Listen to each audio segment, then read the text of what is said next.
Welcome back to the Six Pack Sports Talk Pod. Today we got a baseball edition.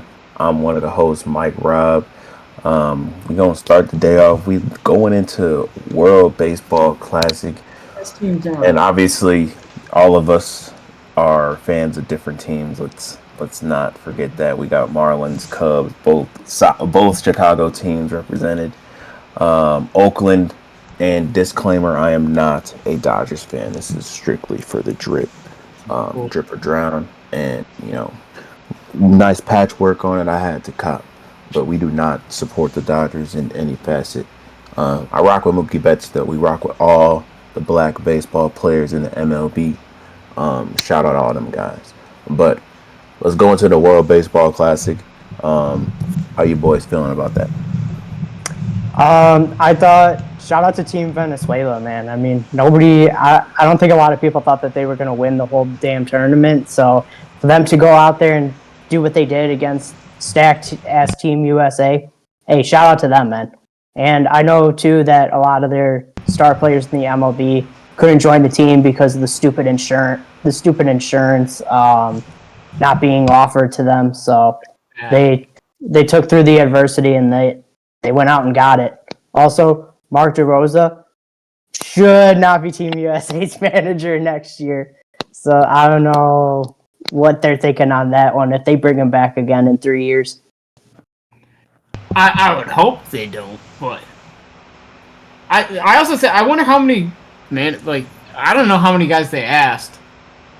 I don't know how many they interviewed, or if that was like some setup kind of thing with DeRosa that he was going to manage.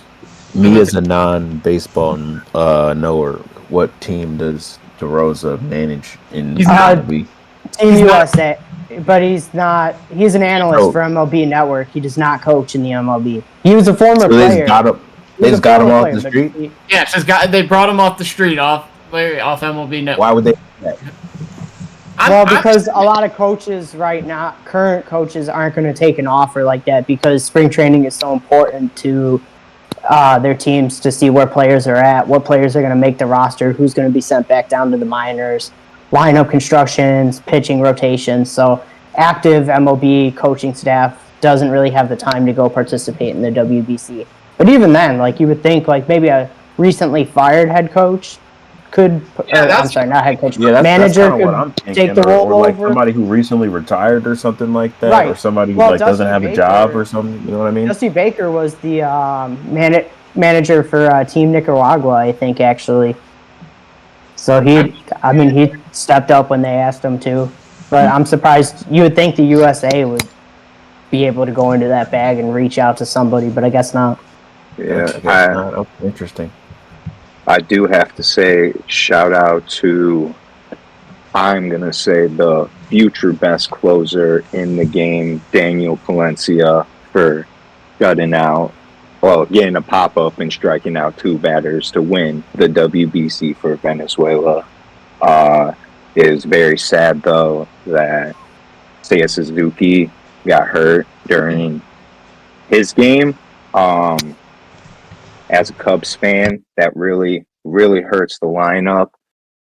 Hold on one second.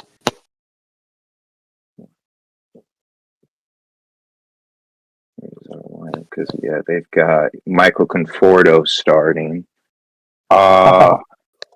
Which I think I do have to say though, when he signed, I did pick him. I was like, he's gonna probably make the team just for, and sure enough, now he's gonna fucking start on opening day. But honestly, through spring training, I think Kevin Alcantara needs to get his time in the show.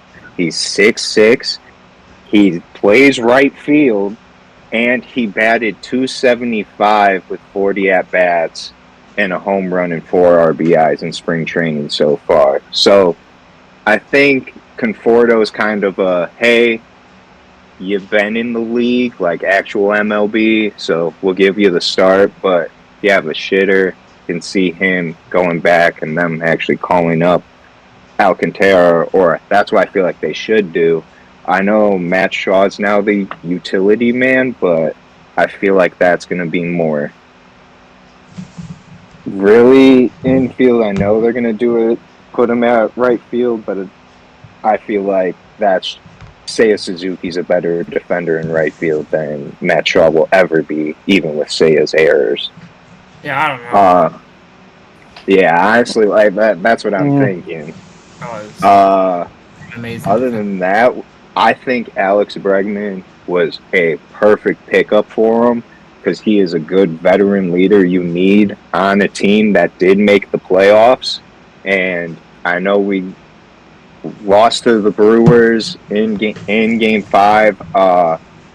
Not saying, if he was there, it's different. That's just a ton of what ifs at that point. But on that team, I mean, who really was your veteran leader? Ian Happ, of the team. Now you've got Alex Bregman, who's been there in the playoffs for a deep run and can really, get the clubhouse together. Pitching rotation wise, though, I'm not as scared as I thought I was going to be. Justin Steele should be back from injury, hopefully in the first half of the season. Got Matthew Boyd, who played very well in the regular season, playoffs, and Cade Horton, who should have won Rookie of the Year in the NL. I think he should have. I call that a robbery. I don't care. Argue with the wall. Shota's back on his 20 million or 22. 22 million qualifying offer. I'm hoping last year was just a sophomore slump year for him. I really hope it was, but who knows? That might be bad. And then Jameson Taillon's Taillon's our fifth guy. That's kind of just a flip of the coin. I mean, I would rather have Colin Ray start as our fifth man. Taillon's been good the past couple of years, surprisingly. Yeah, but Colin Ray had a really good season last year. For a man that had to come from the bullpen to start, he stepped up.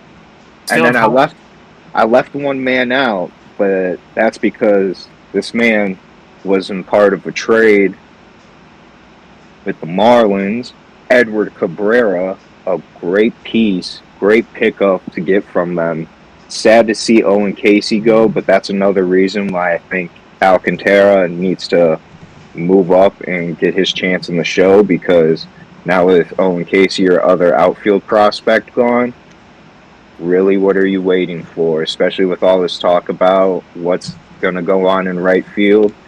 You have the Jaguar, who during spring training so far can show he can hit the ball.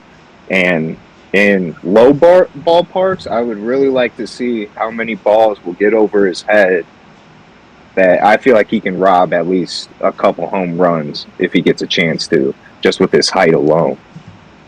No, for sure. So talking about that Owen Casey trade to the Marlins, we got a Marlins fan on the panel. So I know you guys lost Cabrera. Talk about that loss, but also that gain of, a top outfield prospect in Owen Casey, Ethan. Yeah, I mean, we did lose Edward Cabrera. That was a bit of a loss, a little bit more than I would have initially thought, because we were thought to have had a lot of depth, like starting depth, coming into last year. I still think we do have some, especially coming up. I just don't know who all's ready for that right now. Like right now, our rotation without him, we got Sandy, Max Meyer, Yuri Perez, Braxton Garrett, and then Chris Paddock, who I don't know about him, Actually, this is just as of today, I believe they announced it. Jackson Junk actually won their final rotation. Jansen Junk? Yeah. Over I'll swap him from reliever to starter then, bet. Pretty sure that was. Don't feel, but I'm pretty sure that was just announced like an hour. You're good. Yeah, I was like, it was an hour. All of this has been updated about an hour. It's pretty interesting that Junk won it. Bet. So we do got Jansen Junk as a fifth starter, who I did think was at least solid in some starts last year. So, I mean, he's got some room to grow as well, so I'm excited for that. Max Meyer as well. I think he's got some great stuff coming out. So I love the prospect of him only getting better. We got some decent bullpen too. We got a Tyler Phillips, Andrew Nardi, some arms I like, and then we just signed Pete Fairbanks as our closer. So I like that a lot. I think we're going to be able to get a decent bit more saves than we did last year. For our lineup, I mean, obviously you got Kyle Stowers. Unfortunately, he just got hurt. I think it was 3 to 4 weeks, and then he'd get reevaluated. Yeah, hamstring strain. Yeah, Grade so 1. don't love that considering he was easily our best player last year by a good amount. I mean, I do like Jacob Marcy, though. Obviously, a great bat. He was almost historically hot to start when he came up. But then he kind of, obviously, cooled off a little bit because you can't expect him to stay on that pace.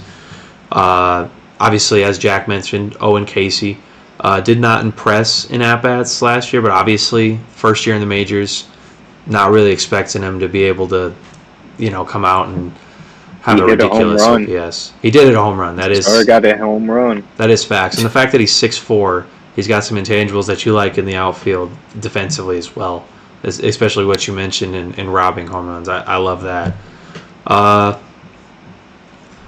think a area we could definitely improve would be like first baseman specifically, because right now we got Christopher Morel, who, I don't think he's like a horrible baseball player, but I think back candidate. Yeah, I was like, he's in a spot where we've honestly, we've had some free agents play some good ball there. I believe it was 2 years ago, Josh Bell. I do believe Christopher Morel is a bounce back candidate just because we don't really have a lot of power, especially if Sowers is going to be hurt, then he's going to be in a position where he can show it just based on opportunity. So he is in a spot where he can. So I think the Marlins are in a good spot. I believe we won 79 games last year. So I think we could easily improve on that. 5-6 wins, get to 85, 88 wins, that range. I think we're absolutely capable of that. I don't know in the NL if that's going to be enough for a playoff spot, though.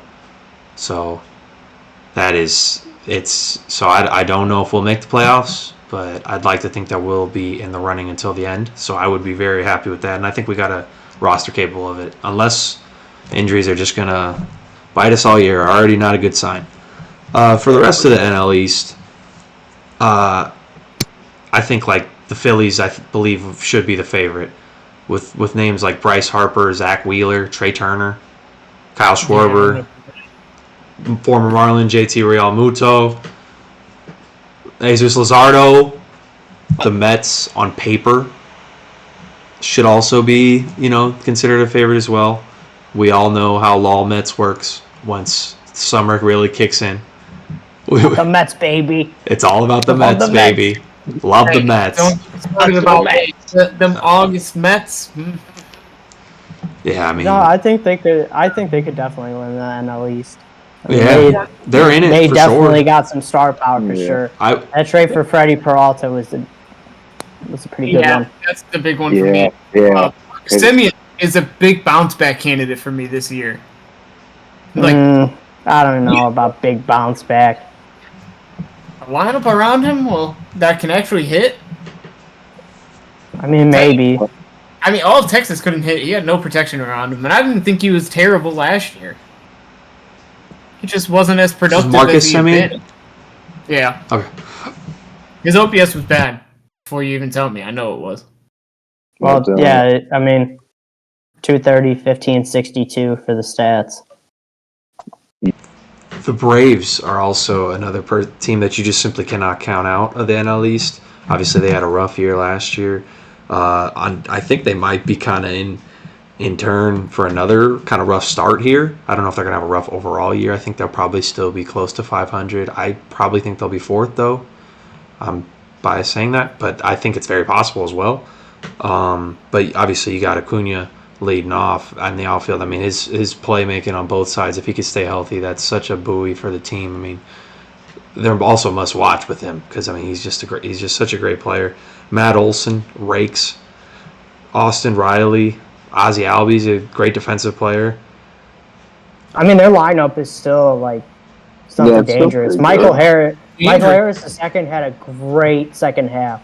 So he was somehow able to have a first half like he did last year in the second half. I mean, that'd be huge for the Braves. Yeah, I mean, think Matt Olson's consistent. He plays 162 every season.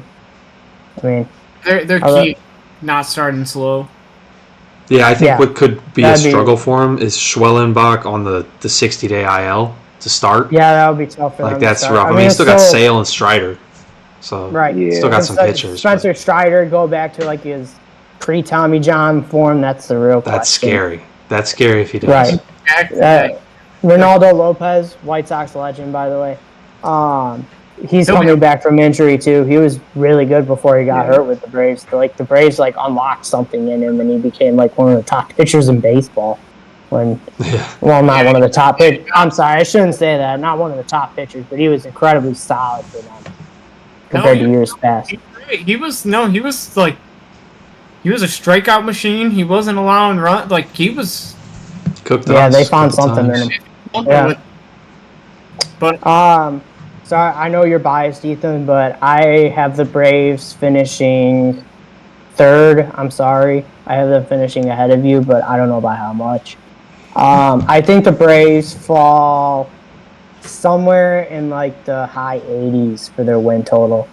And then I think the Phillies and the Mets both finish with 90 plus. I think lower 90s because I think the division's going to be super competitive. Yeah. So those division games are really going to matter this year. So I don't think there's not going to be a clear runaway this year. I think for the winner of the NL East, I think you could put either the Mets, the Braves, or the Phillies in that spot. And I think people would be like, yeah, I'm not surprised that one of those three teams won it. The big surprise would be obviously the Marlins somehow won that division. That's true. I know you're hoping and praying over there. I know. Hey, you gotta believe. But. And to quickly touch on another long shot in the NL East, I mean, obviously a much more of a long shot. The Nationals, I mean, it's probably going to be another long year for Washington, unfortunately. I mean, you got some young talent. C.J. Abrams, James Wood. I mean, there's something there, I guess, to watch. But, is Jacob Young going to take that step forward? I'll give everybody this advice right now. Watch the box score. Wait for it to say James Wood is about to at bat.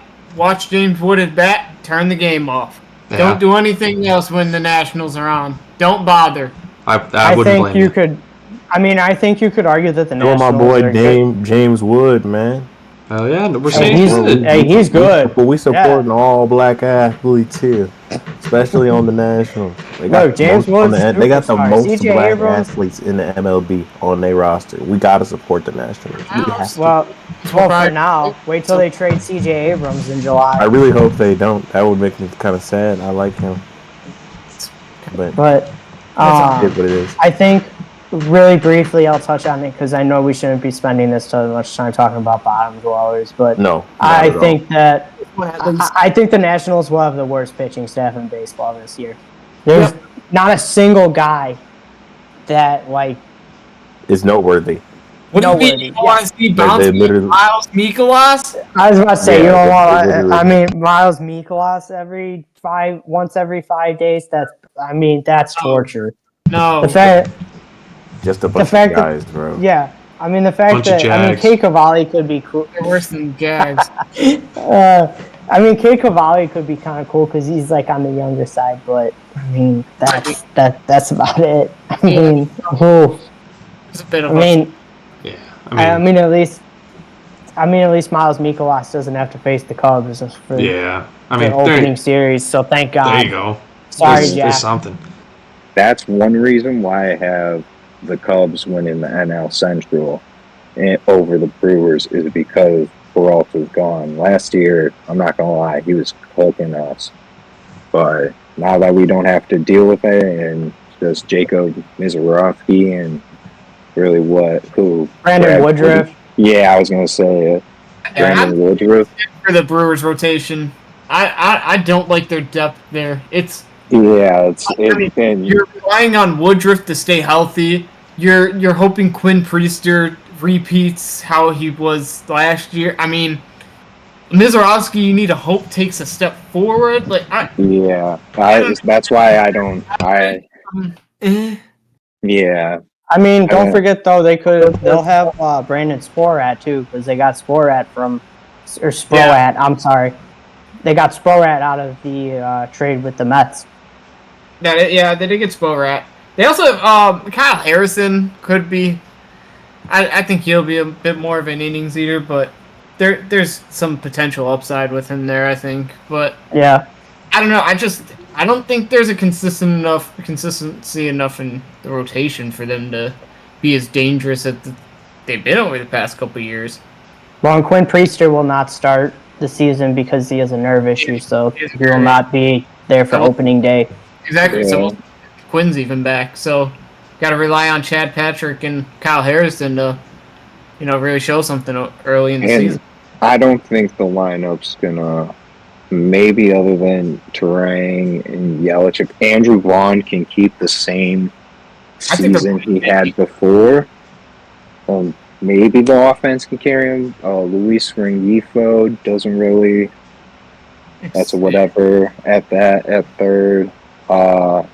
Speaking of Cubs lineup, we got Bush at first. I think Nico Horner is going to be a better second baseman defensively than Bryce Terang.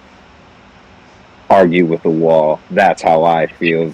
Wait, did you say defensively or just overall? I said defensively.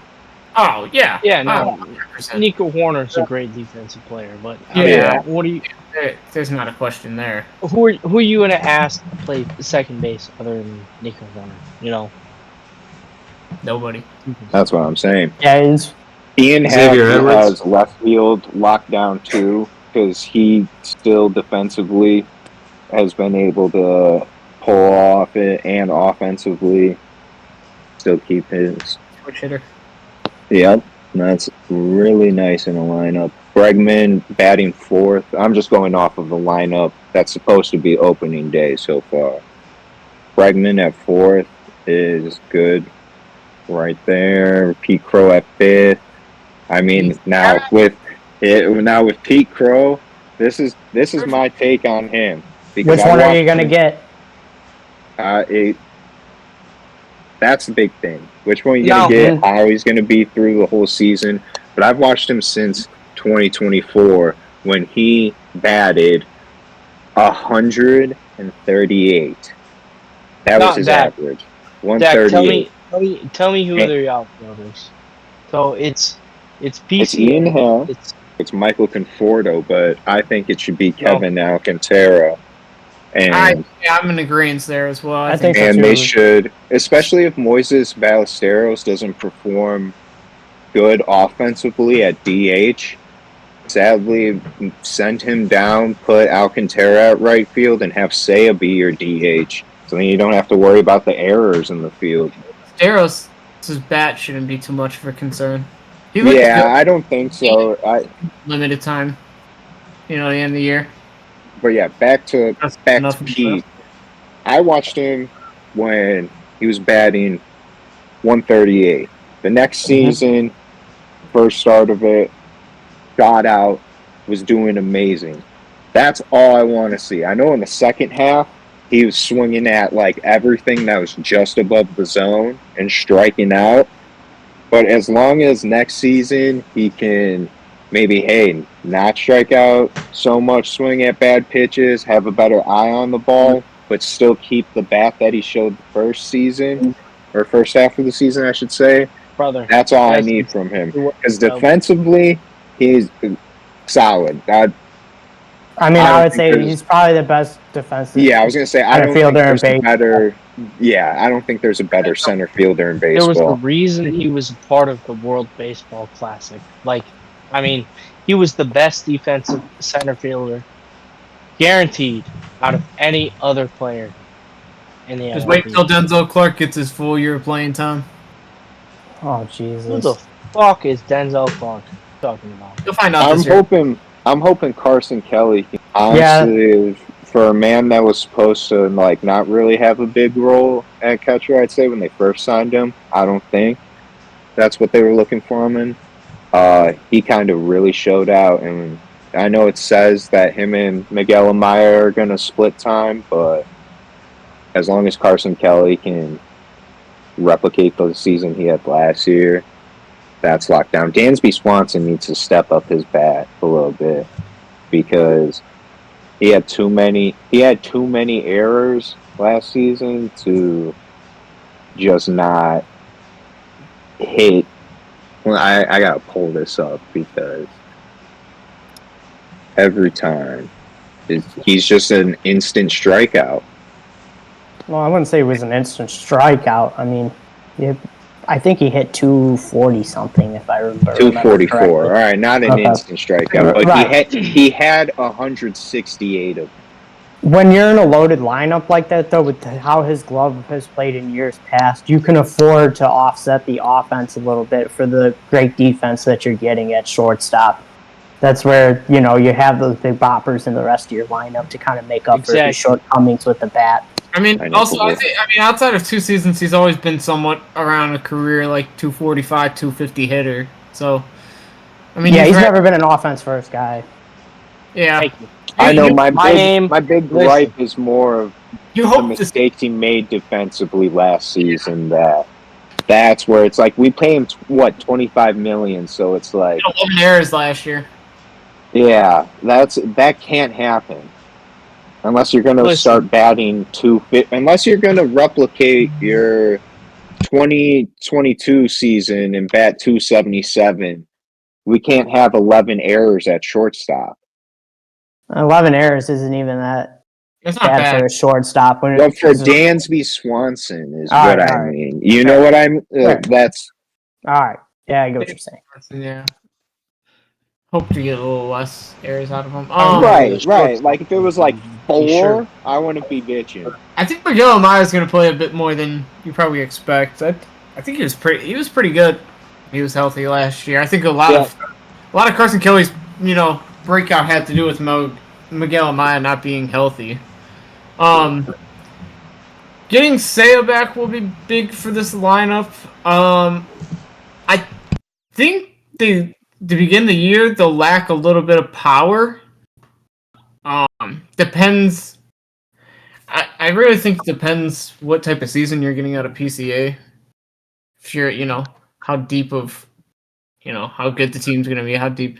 PCA's bat was huge in the first half, which really boosted them through the NL Central, and their lineup was really deep, so they have a chance to. PCA's production can bring them from a good offense to an elite offense. It could, I think that's the difference. Their pitching staff, I have no concerns over. I think they have 7 or 8 guys. My only is the bullpen because that's where a lot of turnover.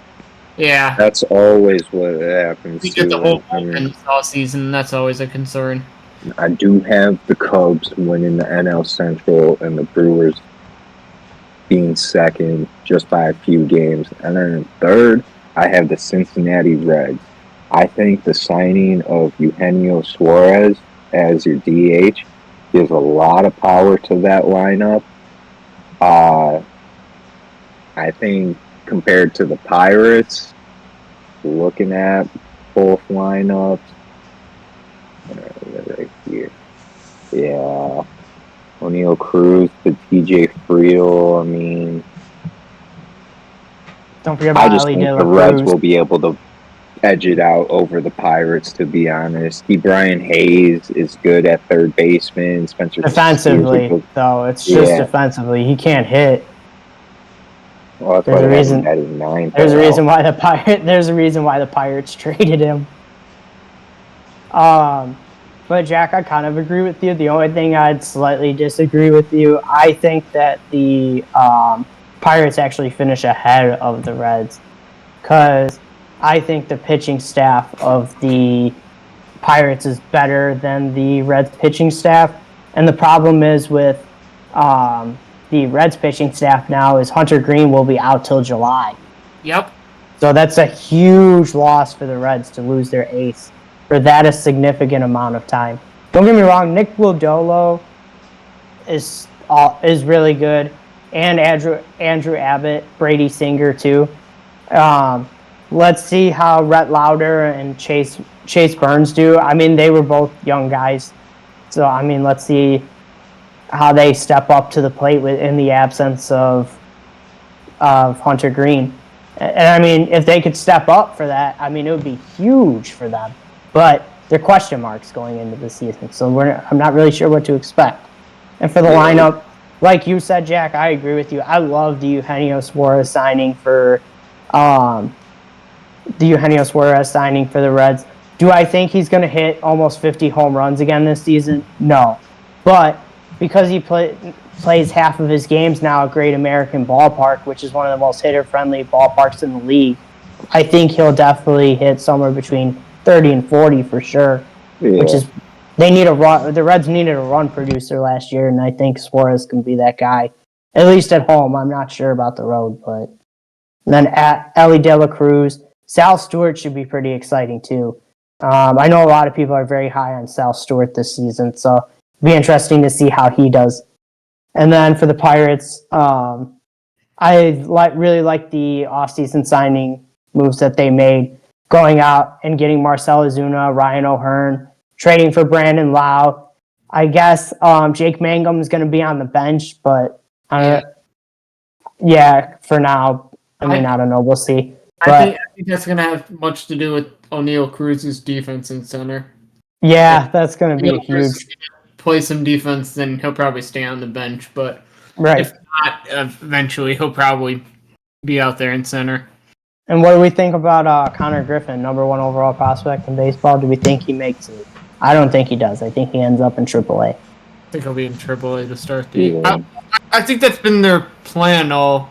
I think they're giving him a chance, like a small chance to make it, but I think he'll eventually be up anyway. I don't really think it's a big deal. And then for the Pirates rotation too, they have Paul Skeens, Mitch Keller, Bubba Chandler, Braxton Ashcraft, and then Jose Urquidy.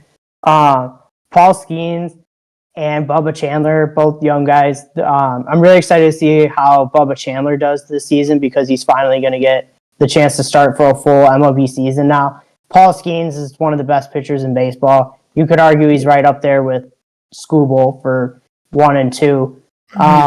Another big return for the Pirates this year, later in the season, will be Jared Jones coming back from Tommy John.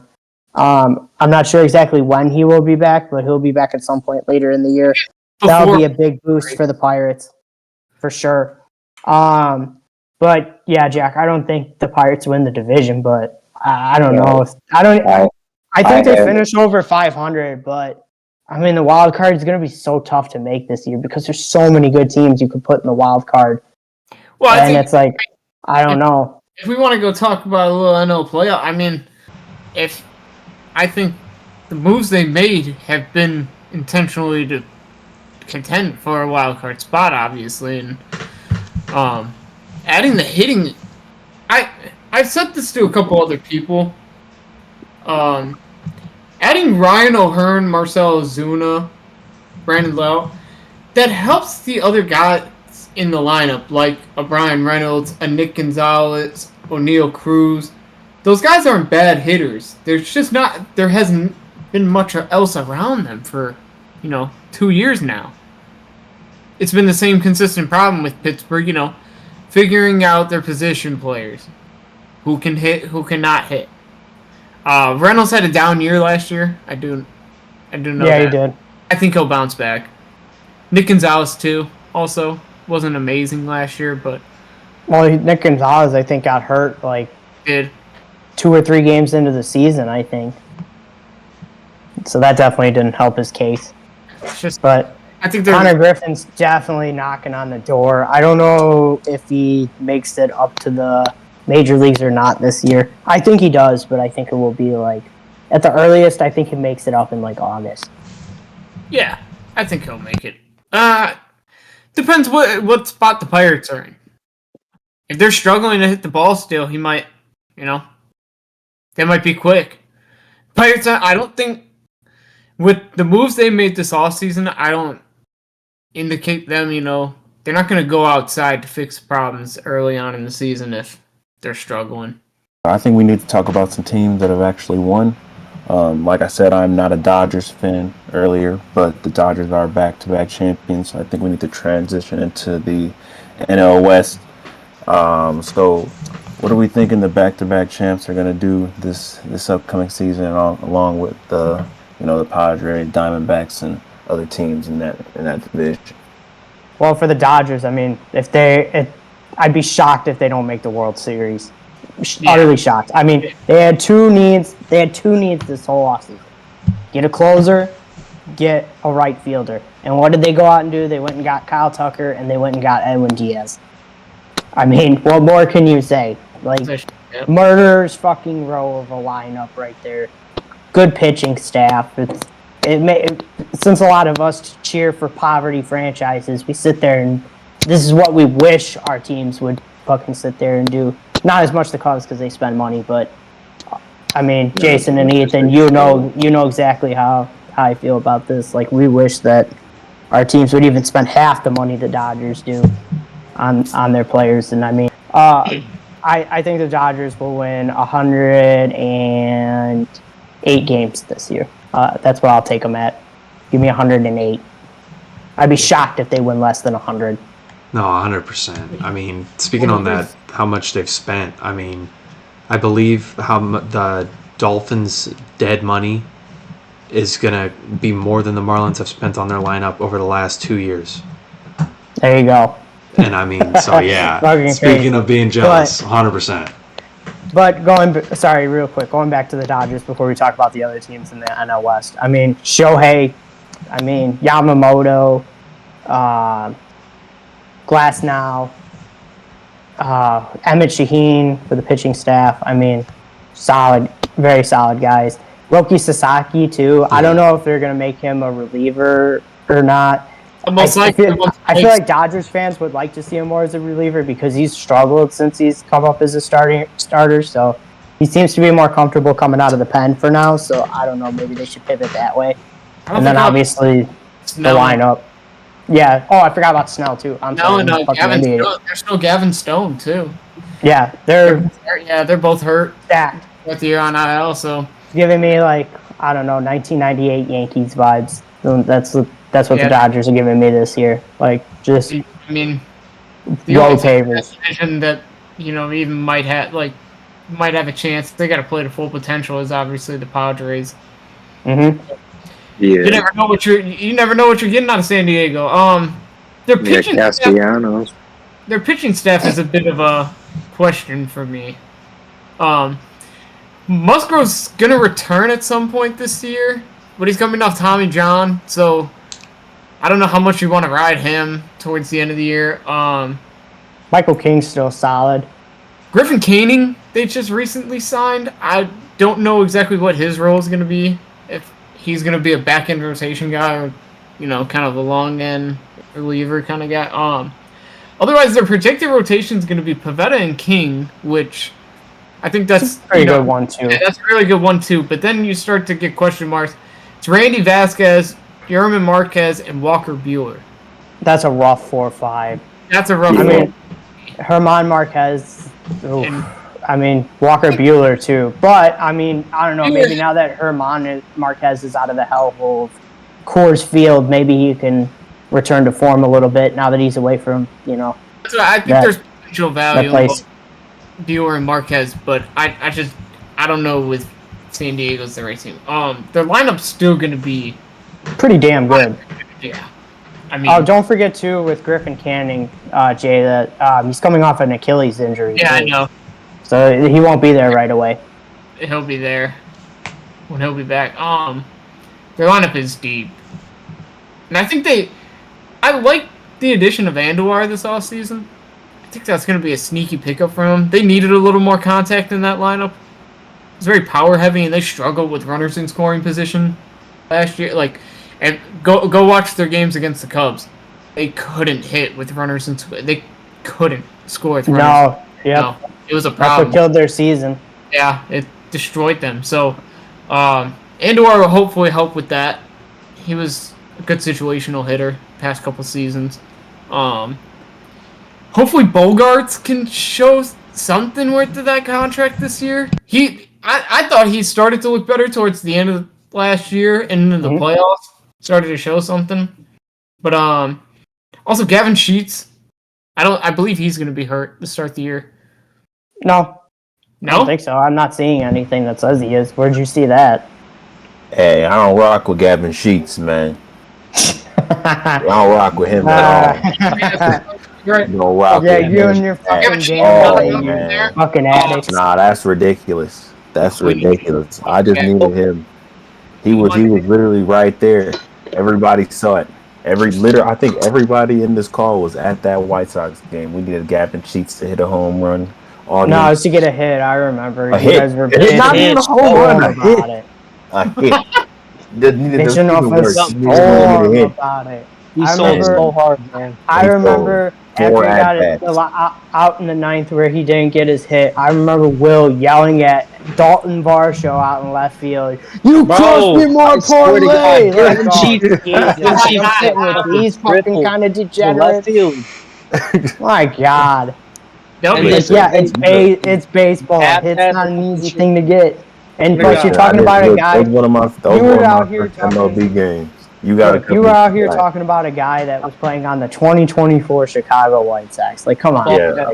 There's your first fucking problem. That's fair. Get a reality check. That's fair. Call the hotline. We never saw them win a game, any game that we went to. Yeah, so go ahead and go to the Giants DDT. All right. Woodland's here with the Giants. I think the arrival of Luis Ariz is, and I know it sounds like I'm being a homer. I am, former Marlin, but he is arguably the best contact hitter in the game, and his pairing with the swing and miss tendencies of an Adames, a Chapman, a Devers, I think it's just a great pairing, especially offensively. You got a Harrison Bader there too, Jung Hoo Lee.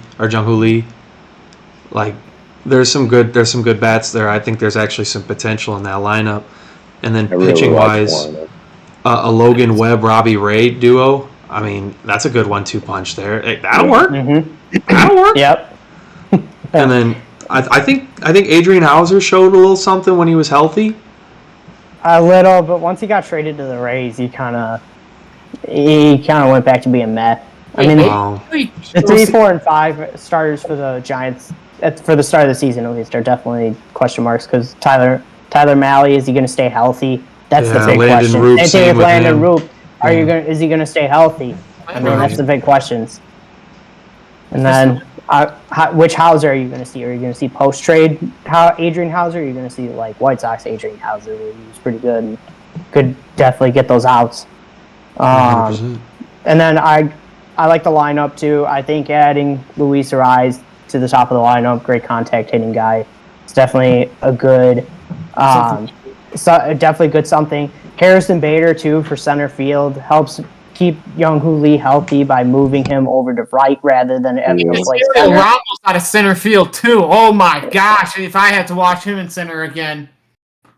And then who else? I mean, you got Chapman, you got Bailey.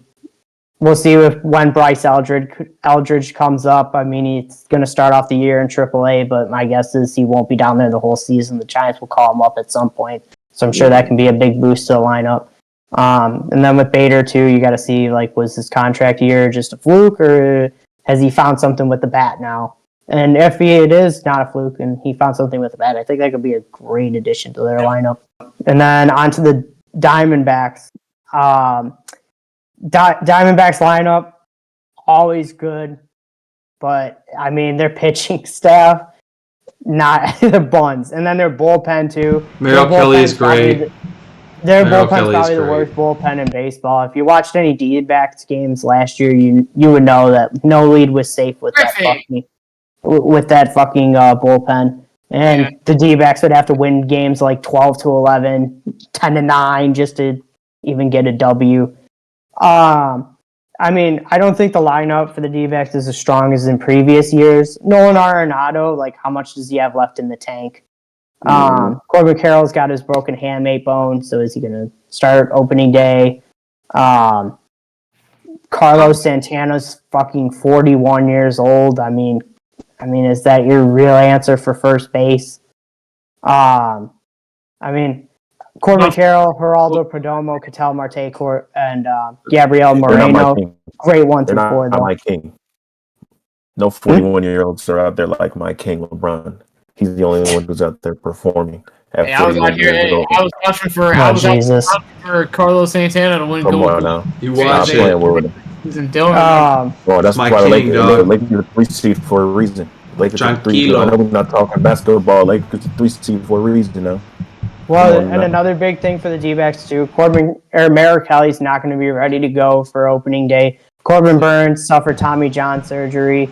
I think in May he had to get shut down for Tommy John, so he'll be back sometime after the trade deadline. So, I mean, right now they have Zach Gallen, Ryan Nelson, Brandon Pettit, Eduardo Rodriguez, and Mike Soroka starting for their starting rotation. With the lack of pitching all around for the D-backs, they screamed to me 500, 81 and 81. That's where I would have the D-backs. And then, I'm sorry, I didn't give a record for the Giants or the Padres, but I think you could probably interchange the Giants and the Padres for the second and third place in the division. I think both of them will finish over 500, but how much over 500? That's kind of a TBH. I mean, it depends on who steps up, who struggles this season, injuries. But I mean, let's be honest. Everybody in the NL West is just figuring out who's going to be behind the Dodgers.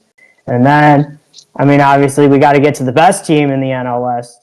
Everybody's favorite 119 loss team last season, the Colorado Rockies. Just got to give them a quick shout out here. Hey, power friendship will move them to the playoffs. Watch out. Yeah, I was like, we don't gotta spend too much time on the Rockies, maybe, man. Hey, Nicky Moniak. Hey, he's the real Sell the deal. team. Their owners need to sell the team. They got Willie Castro. Royal bounce back. Watch out. I'm telling you. Their owners need to sell the team. Kyle, I mean, if they win, that's my comment on the Rockies. If the Rockies win 60 games this year, it would be a miracle. That'd be insane. I mean, their pitching staff, I mean, Kyle Freeland, Buns, and Michael Lorenz and Jose Quintana, Tomioka Sugano, and Chase Dollander.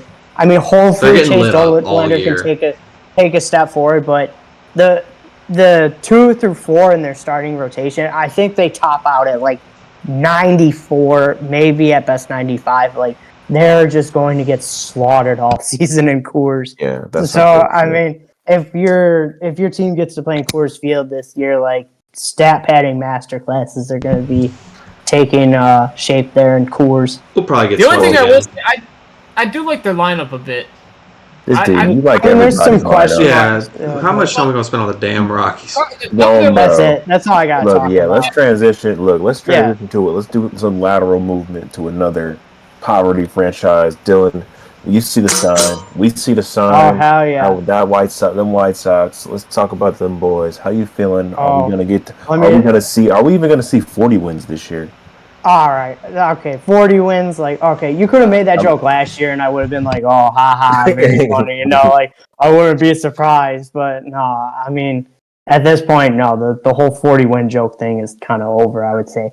Now, before I go into my segment about my favorite baseball team, I just got to make a quick message here. Jerry Reinsdorf, go fuck yourself for being a cheap son of a bitch and giving me a lifetime of misery watching this fucking team. Besides 2005, that shit was fantastic. But other than that, I cannot wait. I can't wait for this cheap bastard to finally sell the team to the Ishbias, and hopefully then we'll finally start spending some money and we'll finally stop being a fucking cellar dweller franchise. All right, now that I got that out of the way, I definitely like the moves that the White Sox made this offseason, getting Austin Hayes for a solid outfielder because we definitely needed outfield help this offseason. I'm glad they finally traded Luis Robert Jr. I mean, I loved watching the guy play. Like, when he would hit the home runs, like, man, that shit would go far every fucking time. But the problem is he could never be on the field. I feel like every year it was just I was waiting to get the tweet. Luis Robert Jr. suffered insert lower leg injury here. He will miss 4 to 8 weeks. And sure enough, it happened again last year. So it's like, you know what? It's time. I think the Luis Angel Acuna return for Luis Robert Jr. could be interesting, because the White Sox seem to have him out in center field right now, even though he's played in the infield for most of his playing career. But he seems to have the athleticism and the range to play in center field. I'm curious to see how the bat translates because I think so far he's been like a career OPS in the sixes so far in his MLB playing career. He's had a solid spring training so far, but I mean, the problem is spring training never gives you an accurate reading of how things are going to go during the season. Like a guy could light up spring training and then he comes out during the regular season and he falls fucking flat on his face. And then you have a guy that bats maybe 200 during spring training and he lights it up as soon as the season starts. So it's a big question mark. But I mean, to get a guy with 5 years of control still for Luis Robert Jr., I mean, I'll take it. It's a body in the outfield. So, and the farm system for the Sox, it's not very deep outfield wise, or the guys aren't ready yet.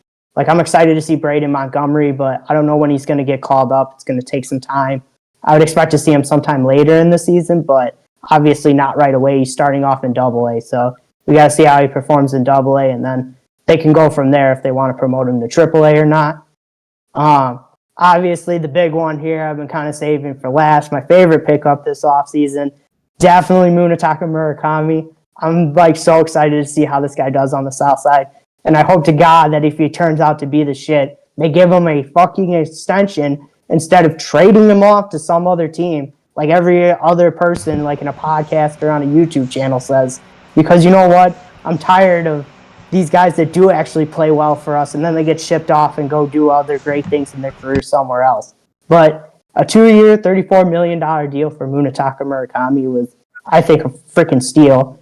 And if he turns out, God forbid, not to be the kind of guy that everybody thought he was going to be when he came over from Japan to the U.S., I mean, it's only a 2-year contract, so you can get out of it pretty quickly.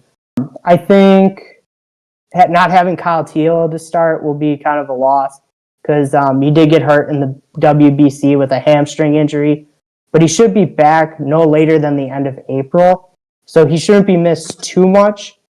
Our pitching rotation is definitely going to be in the bottom third of the league for sure. I mean, it's Shane Smith, Will Venable already said it, Shane Smith, Sean Burke, Anthony Kay, Davis Martin, and Eric Fetty.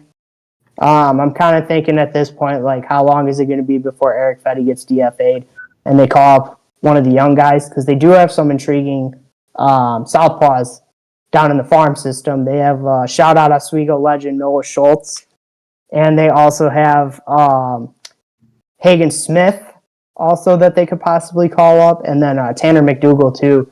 The organization seems really high on, so I don't know, maybe he might get the possibility to get the call up later in the season. I'm hoping. Go ahead. Noah Schultz, Oswego East legend. He did not go to no Oswego. He went to Oswego East. Fuck the Sox. What about Jordan Leisure in the bullpen? Yeah, the bullpen, there's some interesting pieces in the bullpen. I mean, you got Grant Taylor, Sir Anthony Dominguez with his 2-year, $20 million contract. The real question with Sir Anthony Dominguez is he going to be able to keep the walks down? I mean, he has experience in that closer role before, but the walks, that's going to be my question. Is he going to be able to keep them down? And if he can, it will be a very solid saving player for the Sox, because there were so many games last year where I watched Jordan Leisure come into the game, and it's like, God damn it, I know this guy's going to give up a run, and sure enough, he does. But, I mean, who knows? Maybe he breaks out, and he has a solid year as the reliever. They also have Sean Newcomb in the bullpen, too, former A's guy. What else do they have in the bullpen? Jordan Leisure. I think a Rule 5 guy or two, maybe. Unfortunately, they did lose Mike Vassell to Tommy John surgery. I was really excited to watch him pitch last year because he had over 100 innings out of the pen and an ERA under 3. So, I mean, it was pretty fun to watch him get out of some jams. Watched it in person. I mean, I remember one game he entered in, he walked the bases loaded, and he somehow got out of it without giving up a run. I'm like, damn, this guy might be him. And then now he's done with Tommy John. So, all in all, I definitely think with Will Venable at the helm, they'll definitely make another step forward. I guess that it's almost criminal of me not even to mention Colson Montgomery. I mean, 21 home runs in 79 games last season. That'll definitely play. So Excited to see him take another leap forward this year. Also, Chase Mydroth, Miguel Vargas, Edgar Caro, and then Kyle Teal again. Just these young guys taking a big step forward. That's what I want to see this year. Like, they don't have to be MVP level players, all of them, but just consistently solid, reliable ball players that, you go out there every night and you feel like you can win the game. That's all I want. So I think the Sox will finish somewhere between, I'd say, 70 and 75 wins. I think Munetaka Murakami hits 30 home runs, but he hits 220. That'd be my prediction for Munetaka Murakami. Which, if he does that, give me that, please. Thank you. Anybody? I mean, and then I could start covering the rest of the division briefly. But I mean, that's up to y'all. Who would you say are the favorites to win the division? I think personally, like, not the Sox. Shut the fuck up, Faso. What do you call it? I think Detroit will win the division. I mean, Tarek Skubal, two-time, back-to-back Cy Youngs. Framber Valdez is pretty good as long as he doesn't intentionally drill his catcher. Yeah. They also have some other solid pieces for the rotation. Flaherty? Yeah, Jack Flaherty too. But I mean, he had a little bit of a down year last year, so let's see if he bounces back. They brought back Justin Verlander. Old man Verlander. Yeah, Tommy Jones. I don't know if he's gonna retire or not after this season, but it kind of seems like this is kind of the last hurrah for Justin Verlander. But I don't know. He says he wants to keep playing until he hits like 300 wins. But let's see how he does this season. And then Casey Mize in the 5 spot. I mean, they have a good lineup too. They definitely have some good right now. Huh? How many wins is? I keep cutting you off. He's in the. No, that's okay. Verlander's like in the 260s or 270s for career wins, so it's not going to happen. It's a little delusional at this point. Yeah. Because I mean, who is he going to try and Tom Brady? He's 41 right now. So what? You think he get Tom Brady? What? So how many wins does a pitcher normally get on like? Well, like even in a career season, like the best pitchers like probably get like between 10 and 15 wins, like in their best seasons. Rip him. It's not happening. I don't know what. I don't know what he got. And then the lineup is definitely the best out of the AL Central, I think. Parker Meadows, not really Parker Meadows. I'm sorry. Riley Green, Spencer Torkelson, Kerry Carpenter are the big three. Dylan Dingler is pretty good too. Colt Keith, if he takes a big step forward this year, let's see how he does. I don't know. Javier Baez is kind of just there at this point, so I really wouldn't consider him a factor. Maybe possibly you see the Tigers call up Kevin McGonigal at some point. They're saying Max Clark will start in AAA. I don't think he'll get the call up because he doesn't seem ready to me yet, but I don't know. Maybe he lights up AAA and they give him a call later in the season. That could be huge for your outfield, but yeah, I think the Tigers are definitely the favorite to win this division. Just because the pitching staff and their lineup. I mean, there are other possibilities. This is the worst division in baseball, mind you, so anything can definitely happen. We saw it happen last season. Tigers were up 15 games on the Guardians, and the Guardians came all the way back and won the division on the last day of the fucking season. So who knows with this division? It's pretty much whoever gets to play the AL East and gets knocked out by the AL East. That's usually what the honor of the AL Central has. Possible wild cards, though, to win the division. The Royals, obviously, they have a great pitching staff. It's right there with Detroit's, I would say, personally, because you got Cole Reagans, Seth Lugo, Michael Wacha, Chris Bubich, and Noah Cameron. All great starting pitchers.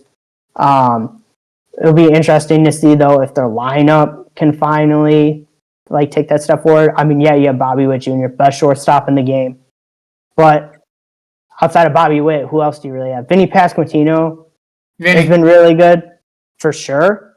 Salvador Perez is kind of towards the end of his career at this point. So, I mean, there's not really much left of him to win now. Carter Jensen could definitely be an interesting piece for the Royals.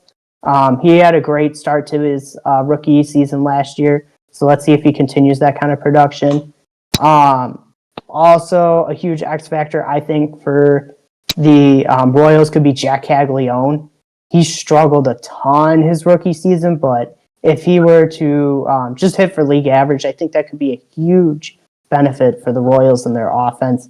And then they also have Michael Garcia, and they also traded for Isaac Collins this offseason. So they definitely did some reshuffling, and they're definitely trying to attempt to fix their offense, because it would be a shame to just let that great pitching staff go to waste with a not great offense. So I think if there was anybody to upseat the Tigers in the AL Central, it would definitely be the Royals. And then I'll cover the Guardians too, because with the AL Central, you can never count out the Guardians. Their devil magic is like right up there with the Cardinals. They can somehow just find a way to win every single season, no matter who they trot out there. Their pitching staff also really good. Tanner Bybee, Gavin Williams, Slade Ciccione, Joey Cantillo, and top 100 prospect Parker Messick round out their rotation. All very solid, I think. I know the Guardians pitching staff kind of just lights us up every year, so I know firsthand how their pitching lab just find guys and they make them top line starters just like that, and they'll have them again this year as well. Their lineup, definitely some more question marks in their lineup. Last season they had one of the worst offenses in baseball, so I mean it's going to be kind of hard for them to go any worse than that. So I mean you would think nowhere to go but up from there. I mean, Jose Ramirez, I mean, what more can you say about the guy? He's perfect picture of consistency, puts up 30 home runs and almost 100 RBIs every season. Stephen Kwan, great contact guy. Also, they have some younger guys like Angel Martinez going to take the next step. How's Chase DeLauder going to look out in the outfield? Do we see Travis Bazzana this year? That would be another question. Bo Naylor, too. Does Bo Naylor finally break out? I know Guardians fans have kind of been hoping for the last couple of years is he going to finally break out or not. Like I said, not my favorite lineup. Definitely the weakest out of the three contenders for the AL Central that I just mentioned. But like I said previously, never count out the Guardians, man. They somehow find a way to win year after year. You got to give credit to Stephen Voll, man. He gets those guys to play way harder than you would think. And then, real briefly, the Twins, I got them finishing last. That's all I'll say. They're going to trade. If they were smart, they trade Joe Ryan to get more prospects. I don't know if Byron Buxton says he'll opt out of his no trade clause, and then they should probably just move on from Royce Lewis too. Luke Kirschstall should be exciting for them, and maybe they call up what's the top prospect that they have? Walter Jenkins, I think his name is. They could call him up. Maybe that would bring some excitement. But other than that, I mean, I'm sorry, Twins fans. It's going to be a long season for you guys. That's all I'll say about the Twins. And, that pretty much wraps up the AL Central. My prediction for them, I've got the Tigers in first. I've got the Royals, then the Guardians. I got the Sox, and then I have the Twins. So all right. That pretty much wraps up my AL Central segment. All right, for sure that. Well, let's transition to a new team in Vegas. I believe the Athletics, correct? Athletics moved to Vegas. So another team in Vegas for you, Jason. How are you feeling about them this upcoming season? Lots of hope, lots of potential going into this year.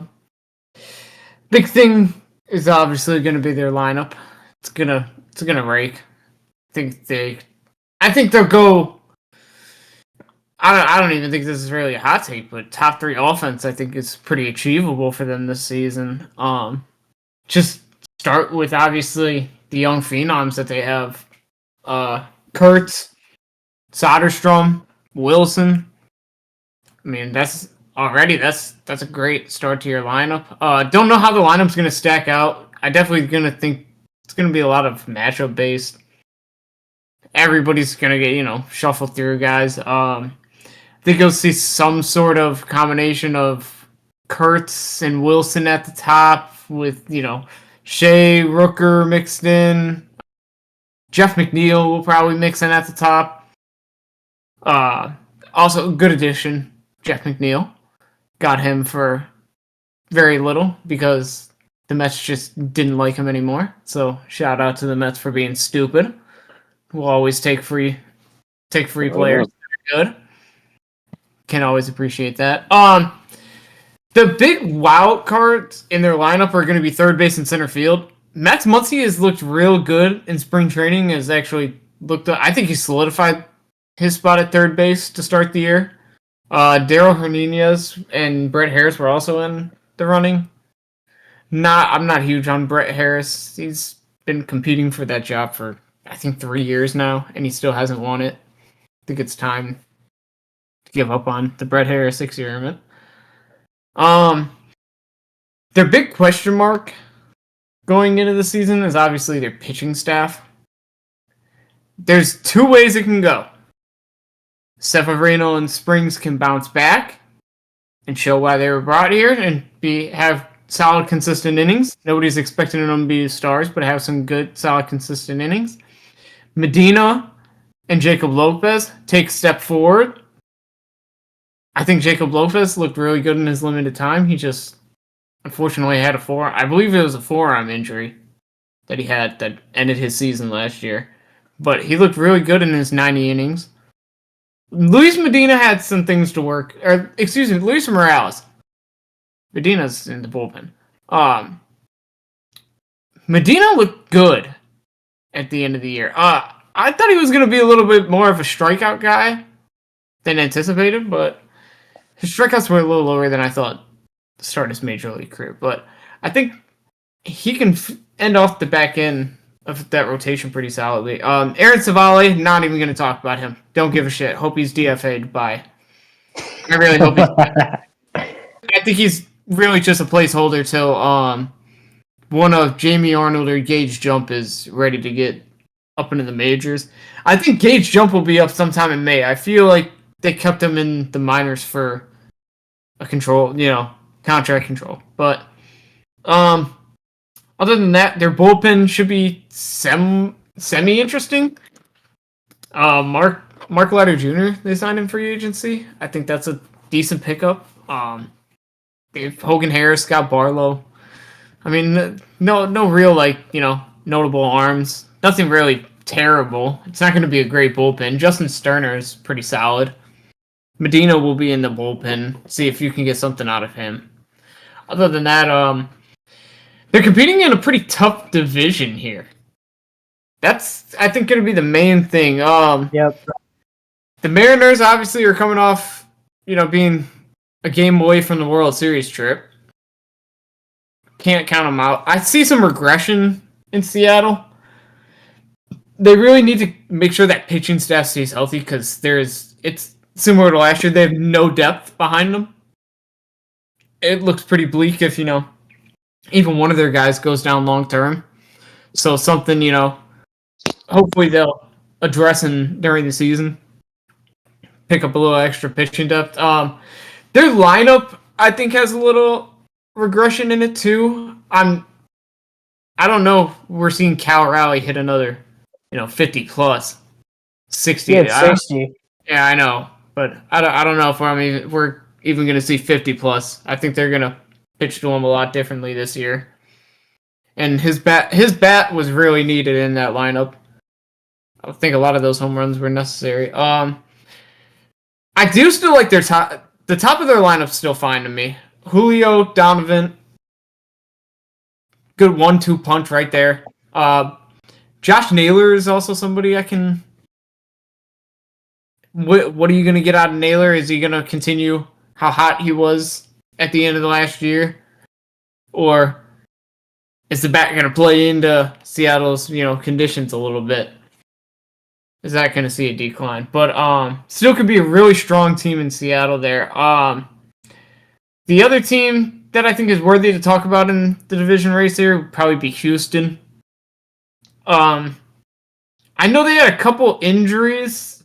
Give me a sec. They have a couple injuries they're going into the season with. So Carlos Correa, I do know, is going to be playing some shortstop, which is obviously where he wants to play. And also that moves Paredes back to third, where Paredes needs to play. So I think Jeremy Pena. He fractured his finger. That's who it was. Yep. Yeah, Pena fractured his finger, which I think can be... That's a hurtful loss for them. Pena's been productive for them. Their outfield production is what is going to be... I don't know what they're going to get out of their outfield. Cam Smith, Zach Cole, Jake Myers. What are we getting out of Jake Myers? They need Cam Smith to step up this year for sure. Cam Smith really needs to take a step forward. But having a full season of Yordan Alvarez healthy will definitely be a big boost for them because he was going through it last season. He couldn't stay on the field for anything last year. And they need Christian Walker to bounce back too. He's the other piece that they need to improve on. Gives me a little frights. First base, if Christian Walker doesn't bounce back, they don't have other options there. So unless they're gonna run Yordan out there, which I'm not a fan of, I don't think that's an option they should even consider. Their pitching staff, it's front loaded. Hunter Brown and Mike Burrows, I think that's good 1-2 punch. After that, I think you get real scary. I don't know. Christian Javier's been pretty decent in seasons I think past. Javier's decent. Ima is going to be their number 4 starter. I'm curious to see how he'll do. I'm curious too. Their 5th spot is where it's like, what are they doing? Lance McCullers Jr. is slotted to start in his 5th spot right now. Is he going to hold on to it? I doubt it. I think he's Spencer been better. Arrighetti will take it from him. Yeah, I think Spencer Arrighetti will eventually take it from him too. But I don't see their pitching staff being dominant enough for them to make up for bad outfield production this year. Their core is starting to get a little older. Is Altuve going to show any regression this year finally? Or is he going to, same production? I don't feel like they'll be atop of that. I think the reins of the AL West are starting to fall. I think last year was the first year you saw it, and I think this year it's going to become a real reality for Houston. The other team I guess we can go over is the Rangers. I don't know what... They're a wild card to me. I think if the pitching staff's definitely there for sure. They're the classic super high floor, super low ceiling, or super high ceiling. Boomer bust team. You know what I'm saying? Mm-hmm. They're either going to win 95 games or they're going to win 67. I don't think there's much of an in between. This is a year I think their core really needs to show up offensively. Josh Smith, Josh Jung, Wyatt Langford, which I think he's the only one that really gets a pass. I think he's been fine. The big one for me, Seager too. Corey Seager is I'm including their young core. I'm not saying they're okay. their young core. Evan Carter is the one they really need to show that he has a bat to him. They had high hopes for him coming up, and he hasn't shown the ability that he can hit. Danny Jensen is going to be their catcher. I think Kyle Igasaki is going to split time. Higashioka. Berger's going to be their first baseman. Don't know how that's going to work. Shout out White Sox legend Jake Berger. Shout out White Sox legend. Marlins legend Jake Berger. We're fighting after stream, pal. But yeah, Jock Peterson too could be a huge boost for their offense if he can find somewhere in between his season with the Diamondbacks and whatever his season was last year. I mean, he had a terrible season last year, so there's some bounce back in him. That would be huge for the Rangers. Brandon Nimmo, I think, was a good pickup too for their outfield. He's going to be a solid bat for that lineup. At least I think so. Yeah, I was going to say Nimmo's be a pretty good, solid leadoff hitter to pick up there. It's just it's the worrying part. Nimmo, Langford, Seager. I don't think you have much of a worry about. Mm-mm. The rest of the lineup after that. How much consistency are you going to get out of Berger? Wasn't consistent at all last year. Jock Peterson had his, immense struggles at times last season. Are you going to see Josh Jung show, what the prospect he was, touted to be? Finally, Josh Smith, is he, what are we going to see out of all these guys? That's Right.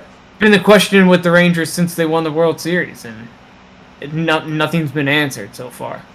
I mean, I love their rotation, man. DeGrom, Evaldi, Gore, Leiter. I mean, that's a great four. Deep rotation.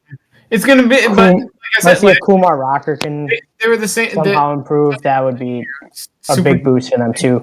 We're gonna move into the AL East. We have a couple teams that have represented the AL against the Dodgers the last couple years, and the Yankees and the Blue Jays. So how we feeling about the AL East, gentlemen?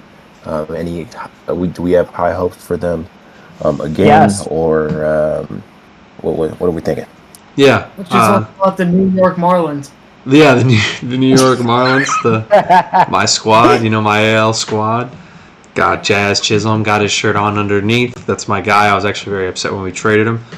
Giancarlo Stanton on the older side, but absolutely one of the best power hitters of the 2010s, undisputed. So that's for sure. But anyways, on the Yankees more. Just brutalizes his baseballs. No, I mean, when he makes contact, it's going far. When he makes contact, but when he does, it's going far. I mean, you got more rakers on the lineup. You got Trent Grisham, had 30 plus last year. Ben Rice, 25 plus. I mean, Cody Bellinger can rake as well. Aaron Judge, obviously, arguably the best player in baseball, not named Shohei Ohtani. Except when it matters. What? I'm not going to debate that, to be fair. Just don't ask him about the WBC. I mean, you got No, I'm just kidding. You got Paul Goldschmidt, too. At the playoffs. Jose Caballero at shortstop. Say that, guys. Something there. You got Max Fried as their ace. I mean, that's definitely a very quality ace. Cam Schlittler can pitch as well. Very good. Ryan Weathers from the Marlins. I mean, he showed some flashes with us. I mean, there's definitely some starts that were iffy as all get out. But, I mean, the Yankees obviously see something in him. So, I mean, there's something there pitching-wise. Rodon will be back pretty early as well. Garrett Cole will be back around June-ish. So, that just to add to their stellar rotation there when they're back. So, I think the Yankees are absolutely a threat to win the AL East, win the AL. So, yeah, it's a good squad. For sure. It's a very good squad. I would not. I'm going to have to agree with you there, Ethan. I think I'd be shocked if. I would not be surprised at all if the Yankees are in the ALCS. I think that like Ryan Weathers is there as like a holder until Carlos Rodon and Garrett Cole come back. I think you could see Garrett Cole in May because he actually threw in a spring training game already. So he's definitely like ramping back up already. So I would not be surprised if Garrett Cole comes back early May. The Yankees are running a 4-man rotation right to start the year. So they're going to do a bullpen game every fifth? Yeah. Or what? Oh, okay. I'm assuming Weathers will be that long reliever then for sure. By the way, I don't think Ryan Weathers is going to be kind of a holdover starter. They gave up 4 prospects for him. Yeah, that's true. You don't trade 4 prospects for a guy to be a holdover. Yeah, you make a good point. When he was at his best, he was actually like able to take over games for real. That's why I was like, damn, he lost. Yeah, he has some real good, I think he has some real good stuff. I don't know what they do with their rotation once it's healthy because they really they're stacked. Yeah, it's a good if everybody's healthy, yeah, they're a really good rotation. My question mark for them actually is how consistent is their lineup going to be outside of Aaron Judge? Like, are we going to get a repeat season out of Trent Grisham? I think Cody Bellinger should probably, I think Cody Bellinger will be fine. Mm-hmm. Is Ben Rice going to put up, another good year? Are we I like Ben Rice. I think he'll put up I'm again. on the side of yes for Ben Rice. I like Ben Rice as well, but we haven't seen, consistency out of him up until last year. Also depth for them. Just, I don't think they have a lot of depth. Something they need to. Also, what are we getting from Jazz? Well, Jazz had a 30-30 season last year, so I mean, it's not like he was unproductive. I think We're getting plenty from Jazz Chisholm. Getting plenty of good baseball from Jazz.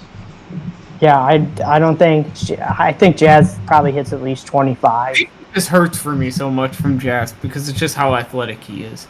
Yeah, and sometimes he really just chases the ball. He's such a good athlete, and it just stresses me out that he's just not a good defender. I haven't been able to find the right spot for him. The Marlins played him, I think, at 3 different spots. And initially he was good in the infield, but something just stopped clicking.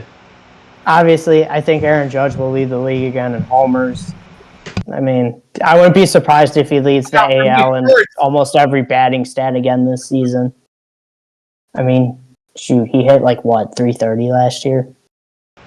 I mean, the Jays, we all know how close they came to winning the World Series last year. And instead of being like, oh man, this was almost our chance, and they went out and made more moves. So credit to the Jays for deciding that, hey, instead of just sitting here sulking on our almost World Series win, we're really gonna push the chips in and go for it. They even tried to get Kyle Tucker too, which I think they actually offered him more years, but it was less of an AAV. Hence why Tucker went with the Dodgers instead. I think the Jays offered Tucker a 10-year contract, if I remember correctly. And for Dylan Cease, definitely a good pickup. I mean, he has his issues as a White Sox fan. I mean, I watched Cease pitch a lot of years. The walks can definitely become a problem for him, and keeping his pitch count down sometimes is an issue for him. Obviously, it's kind of a big loss for the Jays to lose Bo Bichette. I mean, everybody remembers that home run he hit in Game 7, and I mean, he got the Jays off to such a stellar start that game. Everybody thought, oh man, the Jays are gonna do it. They're gonna win the World Series. But nobody thought they were going to last year, and then we saw how that turned out. We'll see. We're not going to see Anthony Santander again until August or September. He's doing his best Anthony Rendon impression at this point. But there's definitely still some great pieces in the lineup for the Jays too to make a deep playoff run again. George Springer had a fantastic season last year. Addison Barger came onto the scene. Vlad, fantastic ball player. Alejandro Kirk, big boy, but he can still hit. Dalton Varsho found the power stroke last year. Let's see if he can keep that up. And then they signed Kazuma Okamoto from Japan. So it'll be interesting to see how his skill set carries over from the from Japan to the state, or well, I shouldn't say the States. They play in Canada, but yeah, I mean that should be a good. Hopefully, he's not going to be Bo Bichette, obviously, but hopefully he can help fill the void left behind by Bo Bichette leaving. And then you've got Ernie Clement, who just all of a sudden was going on the run of his life last season. Does he have that again? I doubt it, but maybe he can still be a solid contributor. And then Andres Jimenez, great glove, but I mean, he's never really been a bat guy. But I mean, there's so many other guys that could step up in that lineup. I think they just need Andres Jimenez to hit 220, 230, play that really good defense at short, and I think they'll be okay. Well, him moving back to short finally should help. It's been blocked by. And I mean, the pitching staff, I mean, it's going to suck for a bit because Shane Bieber has forearm fatigue and Trey Savage has a right shoulder impingement, so they're going to be missing some time to start the season. But, I mean, when they get them back, I mean, hopefully those guys can return to form once they get back this season. But I would not be surprised if the Jays made another deep playoff run, of course. Even win the division. I mean, I think the AL East is going to be like more like really intense this year.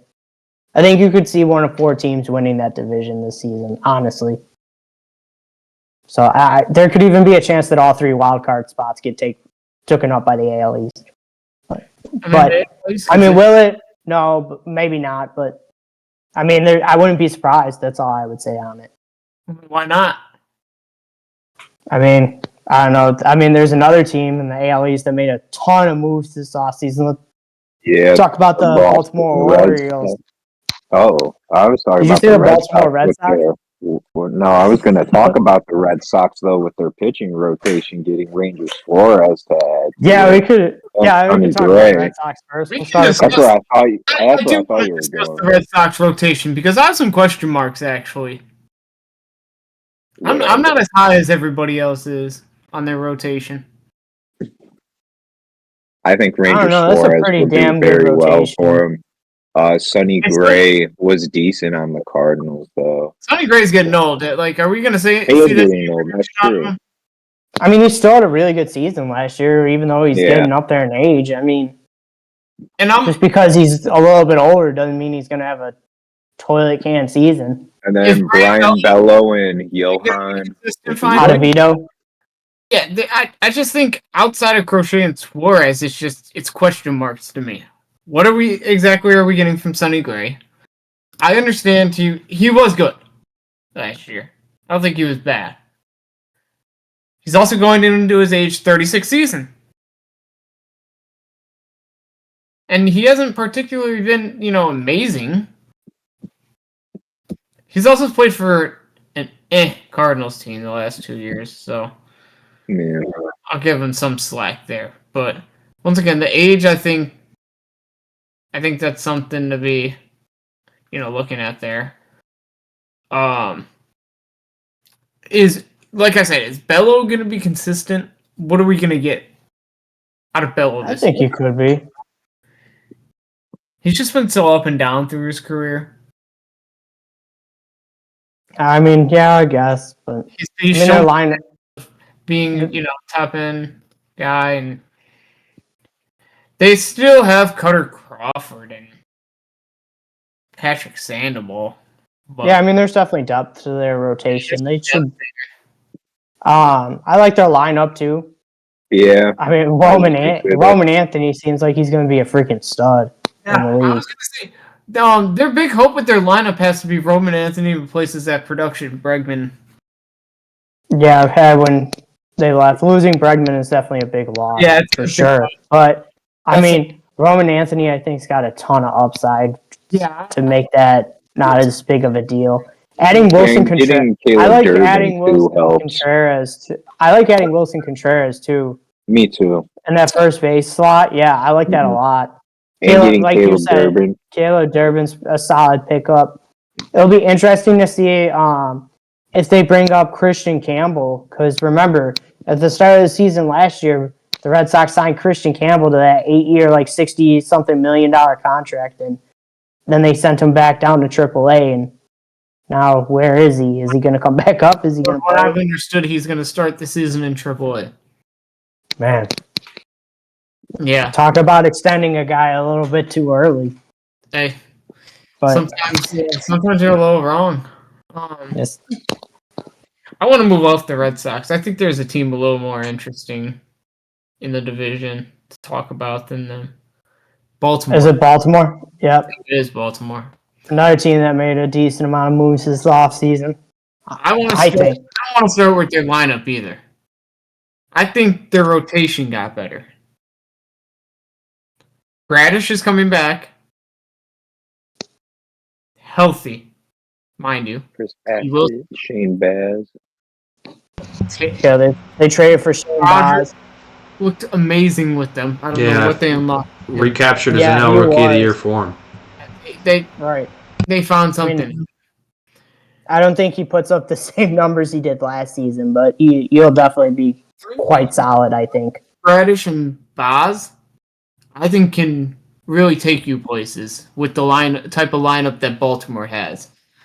Getting into their lineup, Well, you're I'm just gonna excited forget to see about Pete Alonso. How Pete you're gonna forget Alonso about can Zach win. Elfin and Chris Bassett. Those are good I think depth. Zach Elfin I mean, Elfin there's can not bounce to back. talk about with them. They're good depth guys. Yeah, I think Chris Bassett will be a good innings eater. I Yeah. mean, it was some good upside though. I shouldn't just call him an innings eater. That's not what he is. To me. All right, but yes, I'm sorry. Let's talk about the lineup. What are we getting from Adley Rutschman? That's a big. I don't know. That's a big question. Because Balsala's right there. He's gonna be the DH. I'm assuming they'll just split time between catcher and DH would be my guess. Especially if Adley can return to form, that would be huge. Like, give me first and second year Adley. Well, I here's where you get interesting because Jackson Holliday and Jordan Westbrook both are starting the season hurt. Eventually, once you work those guys back in, you're gonna have Kobe Mayo's on the roster right now, and Blaze Alexander. Those are gonna be, your guys starting because the Gunner's gonna play short for now. Of course. Well, I would assume. If Adley struggles to start the year, is he just moved to the bench altogether? He would probably just be the backup catcher then at that point. That's all. You would just see Samuel Boswell take a majority of the catching reps, and then Adley would catch for him on the back-to-back games and all that stuff. I mean, Jackson Holliday will take Blaze Alexander's place when he comes back. I don't think Holliday's missing too much time. They're projecting him to be back mid-April, so I mean at most he's missing 10 to 15 games. And then Jordan Westberg, I don't know how long Jordan Westberg's going to be out for, but I would assume he takes over Kobe Mayo's spot whenever he does return. Because I mean, Kobe Mayo hasn't really had a track record of really doing anything in the majors since he's gotten his call-ups. I mean, he usually gets sent back down every time for a reason. That's true. And then Tyler O'Neill can't stay healthy. Yeah, that was he was not good last season. The other question. I do love the trade for Taylor Ward, and then going out and signing Pete Alonso. That was a good 1-2 move right there. That just makes that lineup so much more dangerous. Having Pete in the 3 spot and then having Ward batting cleanup behind him. I think they need a power threat. When Jackson Holliday and Jordan Westberg get back, that lineup is ooh, man, that lineup's going to be dangerous. Speaking of lineups that I think might be a little dangerous, that I think are sneaky, Tampa Bay. I think people sleep on this lineup a little bit. Dylan's over there shrugging his shoulders already because he's. I just don't know, man. There's a lot of other teams in the division that I think that are just better than them. Yandy Diaz, Jonathan Arandas, Junior Caminero. That stacks up against every team's top 3 in that division. Yeah. Yeah. I mean, and you can't tell me not, and they don't. Where their question marks become is obviously, I think it's their outfield. Yeah, hopefully Cedric Mullins can actually. Cedric Mullins back. Yeah, Cedric Mullins unfortunately was terrible with the Mets. DeLuca, I'm okay with. He's cool. Chandler Simpson is a problem. He's fast, but fast. Doesn't really get on base a ton. Carson Williams is decent at shortstop, though. I do like Carson Williams being up. They're always. You can never count out their pitching staff. They always can work magic with the arms. Drew Rasmussen, by the way, most underrated pitcher in baseball. I want to put that out there right now. He's going to be the key to their rotation. They have Nick Martinez, I think, could be a solid middle of the rotation guy. I don't know what you're getting out of Steven Matz at this point. He's a good buy low candidate though. McClanahan is like kind of the wild card there. If you get McClanahan back to ace form, Okay. You can see the Rays in the mix now. You don't see McClanahan get back to form. Probably won't see the Rays too much in the mix outside of the wild card spot.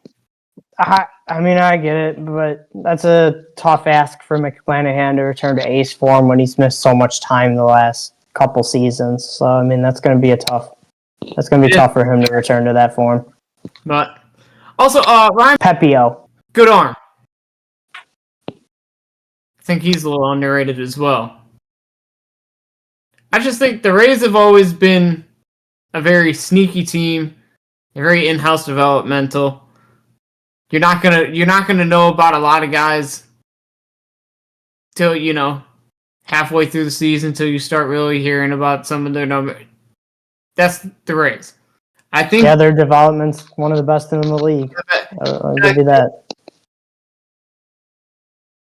I think having the top of the lineup that they have can make them scary enough in the division that they can hang around and compete. I had them as, I believe, an 88 win team as a wild card team. I think damn. People. Yeah, I did not have them that high. Yeah, I really think they'll surprise some people. You get a strong season out of Williams, a bounce back year from Mullins, and you're all of a sudden one of the better offenses in baseball. Yeah, I guess.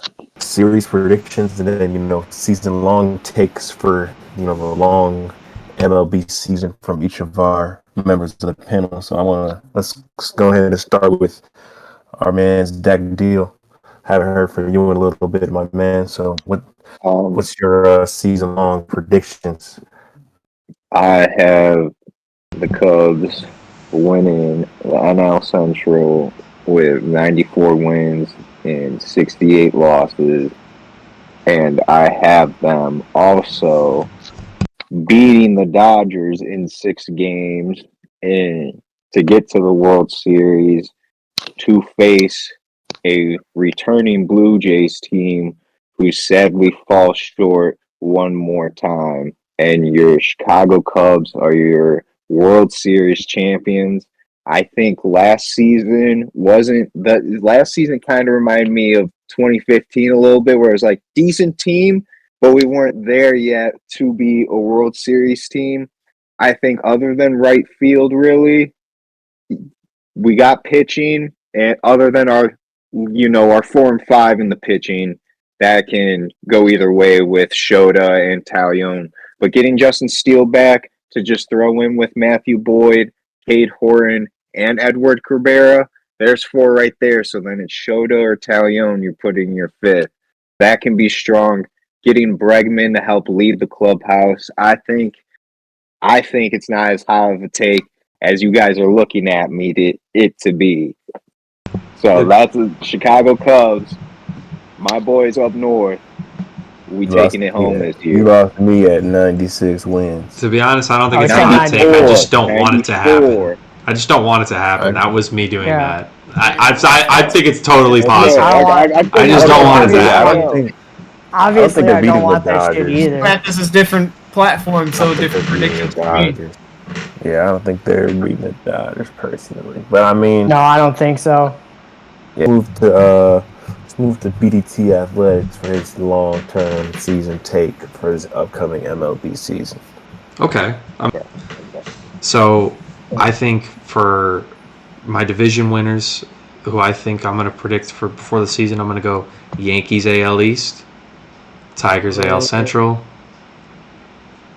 Mariners AL West. Then I'm going to go Phillies NL East, Cubs NL Central, Dodgers NL West. Blanking on the Dodgers. I think your AL wild cards will be the Blue Jays, the Guardians, and the Athletics. All right. Yeah, Jason. I don't have any. I don't need reason. What about your And put the BDT, order what correct. about your Oh, they NL were wild card? finishing below Cleveland. Okay, it wasn't order. My bad. I just saying the Alright. 3, just in any order. So this will What do you have mix for your with wild cards in the NL? NL. Yeah. So this will Mhm. mix with my hot take. I got the Mets, the Marlins, and I have the Giants. Whoa. All right. So you 2 have the hot takes in Padres. 1. You have the Padres and the Braves missing the playoffs. Definitely the Braves. All I right. guess now I feel like a dumbass for not doing the No, Padres. no, you're good. But I honestly, I like anything's that. I possible. genuinely like that Giants lineup. So maybe I'm gonna look like a fool. I'm okay looking like a fool. That is my take. So I don't you're a fool to like that Giants lineup. It's pretty Very stout. solid. I do think Yeah. I didn't do my World Series. My bad. It's probably gonna be pretty chalk. I'm gonna go Dodgers probably beating. I'll go Tigers in 6. Okay. So All right. pretty chalk. Okay. That So we're gonna move to our third member of the MLB panel, Dylan. Let me hear your season-long predictions and series predictions and World Series predictions for this upcoming MLB season. Okay. Yeah. So that not to copy BDT a bit, but I do have some similar division winners. For my own AL Central, I obviously have Detroit. I don't know. I just think with Scooble in the lineup, they're my favorites to win the division. For the AL East, I'll take Toronto, but I could see the Yankees or Baltimore very easily winning that division too, because I think it's going to be a dogfight the whole season for that division. For the AL West, give me Seattle because of that pitching staff. If the pitching staff can stay healthy, they're going to be that dominant team in the division, and some good additions to their lineup. I love the Brendan Donovan trade. I think that's a huge pickup for their lineup, and bringing back Josh Naylor. For my NL division winners, I have the Dodgers. Obviously, I mean, what else is there to say about the Dodgers at this point? For the NL Central, just to piss off Jack, I'm gonna take the Brewers to win the division because everybody thought the Brewers were gonna fall off last year too and not win their division, and then lo and behold, they ended up winning the division anyway. So, I mean, hey, anything can happen. It's a 162 game season. And I know Jason ain't over there sleeping right now. sleeping on the Brewers, bro. He's sleeping on the Brewers, bro. Look at him. Hey, I've been asleep for 22 hours on them. I mean, this is an athletics fan, so we got to take them with a grain of salt. And then for my AL East winner, I'm sorry, not AL East, the NL East winner, I have the Mets winning the division. I think Soto carries them to a division title. I think, and then some of the pieces that they picked up: Freddie Peralta, Luis Robert Jr. He's gonna fucking say Luis Robert Jr. Triple H style. Yeah, Francisco Lindor. I mean, I don't know. I think they could do it. Yeah. I mean, I had him in the wild card. It's definitely. So, but I mean, if you're gonna tell me though the Phillies or the Braves win the division, I mean, I'm not gonna be surprised. I'm not saying that those teams are gonna like fall off a cliff or anything and be bad. I'm just saying like if there's a team for the taking to do it, maybe it's the Mets. Who knows? You know. For the AL, I have the Yankees. No particular order. I have the Yankees. I have Baltimore, and I have Kansas City making the wild card. And then for the NL, I have the Phillies, the Braves, and I have the Cubs making the wild card for the NL. And then for my World Series, I have the Dodgers, and I've got the Orioles. Let's make it a little interesting. I've got the Orioles for the World Series. Shoot. Don't. But I mean, I could see the Yankees making it back though. So I don't know. I don't think Detroit has the firepower to make a deep playoff push. I definitely could see Seattle in the World Series too with that. If that pitching staff stays healthy, they were so close last year, man. So I mean, I could see the Mariners if the pitching staff stays healthy and their offensive players contribute like they did last season. You know what? I'm gonna change. I'm sorry. I'm gonna go on a win. Give me Seattle for the World Series. Seattle makes their first World Series in MLB history. That's what I'll say. And then for the World Series, unfortunately, I just don't think anybody's going to beat the Dodgers. So as much as I hate to say it, I think the Dodgers three-peat. But I think it goes to 7. I think the Mariners give them a good fight. But in the end, the Dodgers just have the better firepower offensively. I mean, Shohei Ohtani is the best baseball player I've ever seen, man. I mean, what he can do pitching and hitting, I mean, we might never see another guy like this again in our lifetime. Like, that's how much of a generational player he is. And my bold Ricky take, obviously. I mean, come on, fellas. 2026 division winner champion Chicago White Sox. You heard it right here, right now. We're going to win the Central with 84 games because the Central is just that bad. Yep, you heard it here first. I don't care. Go ahead. My realistic hot take for the White Sox would be they finish 500. That'd be my realistic hot take. Let's move to our last right. member of the MLB panel. We got Lil J and Jason. What do you think? What are your season-long predictions for this upcoming MLB season starting this Wednesday? So excited, And dude. yeah, for facts, and playoff predictions and things of that nature. Well, what everybody else run down? What's your rundown, brother? We're gonna start over AL East. Baltimore will win that division. They're a prime regular season team to me. They're gonna hit a ton of home runs and they're gonna score a ton of runs. I guarantee they're gonna be right up there.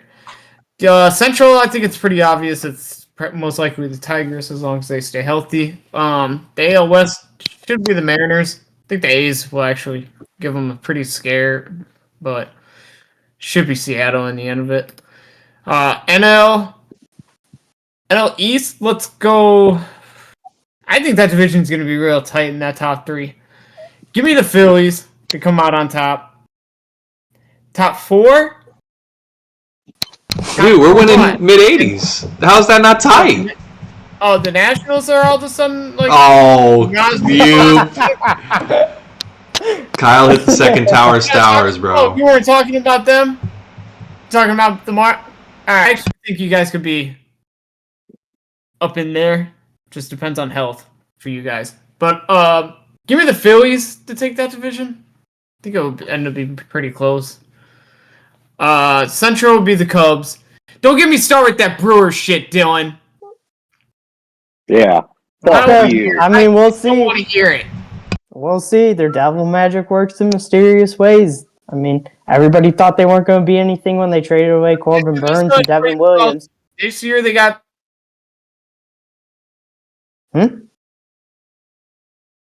My point. They got nothing. Yeah. All right, chill out, They Paul lost Revere. someone. They didn't acquire nobody. Let's go over to the NL East, where the power of friendship with the Rockies will do us justice and knock these Dodgers out. No, I'm just kidding. Dodgers are winning the division. Who cares? Why do we even talk about that division? Next, wildcard teams starting the NL. The Padres will be one of them. It's regular season formula. It's just score a bunch of runs. They probably will be. I feel like the Giants one's a real hot take. I would be surprised. And the Padres have enough pitching that it can get them in. We're going Braves. I think we'll secure a wild card spot as well. I'm not bought in on the Lowell Mets, to be honest. They really are going to have to sell me this year. Because what they showed at the end of last year, I know there was a lot of turmoil in their clubhouse, so, But they traded away the guys. Yeah, they traded away those guys. Yeah, so hope it gets better. But I'm not overly huge on Luis Robert and all that. Yeah, give me the Pirates. Take the last wild card spot. I think that pitching pretty underrated. Yeah. And I don't know why people don't want to talk about that lineup more. Adding O'Hearn, Ozuna, wow, that's 80. Oh, what? Almost 80 home runs.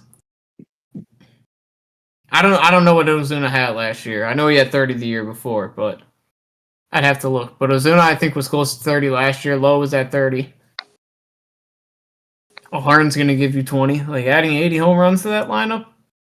When you have Paul Skeens and then Bubba Chandler as your 1-2, and then you had Jared Jones, you're going to win some games there in Pittsburgh this year. Watch out. Bold take. I think Boston's going to finish below 500. I think Pretty bold, wow. they're going to be within division. I don't think they stack up well within the division at all. I think almost every. I personally, I can hear the argument with the Rays, but I think the Rays are might end up being a little bit better. But I think every team in that division is better. I just think they're going to struggle this year. I don't think they're going to get the performance their pitching staff that they think. I think the back end of it's going to struggle. I think some of that lineup's going to miss Alex Bregman, and especially some of his. I think they're going to miss a lot of his leadership as well. The infield thing's going to be a little weird for me too, as well, with Christian Campbell being in AAA, making the money that he does. Like, is ownership going to force him up because they're paying him the money? We'll see what happens there. But I'm going bold prediction. Think they finish under 500. Okay. World Series. I forgot World Series. Yep. Shit. Yep. Give me NL Championship game. We'll go.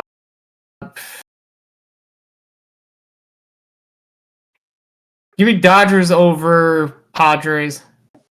What about the ALCS then? Give me Detroit over Baltimore. All right, so then who's your World Series winner? Dodgers over Tigers in 5. Why? We don't have to ask that question. I don't. Well, as soon as this strike happens, we'll start talking about different World Series winners. And once that salary cap or floor gets implemented, then we can start talking about other World Series winners. Till then, the Dodgers shall be the pick. White Sox. All right, bro. That'll be it. Yeah, that'll be it. That'll be it. Like I said, this is the Six Pack Sports Talk. I'm Mike Robb. We got BDT Athletics. We got Dak Deal. We got Lil J. And then we got Dylan. But we appreciate y'all for rocking with us. And we going to catch y'all on the next one. Appreciate y'all for watching. Don't forget to click that subscribe button. Smash that damn like button, too. Smash it. Ball talk. Smash it. Comment. Ring that bell. Comment. Ring it. Like, subscribe. Follow on YouTube. Follow on Instagram, TikTok, all that. Six Pack Sports. Stay up to date with all the pods. Doses. Come on. Peace out.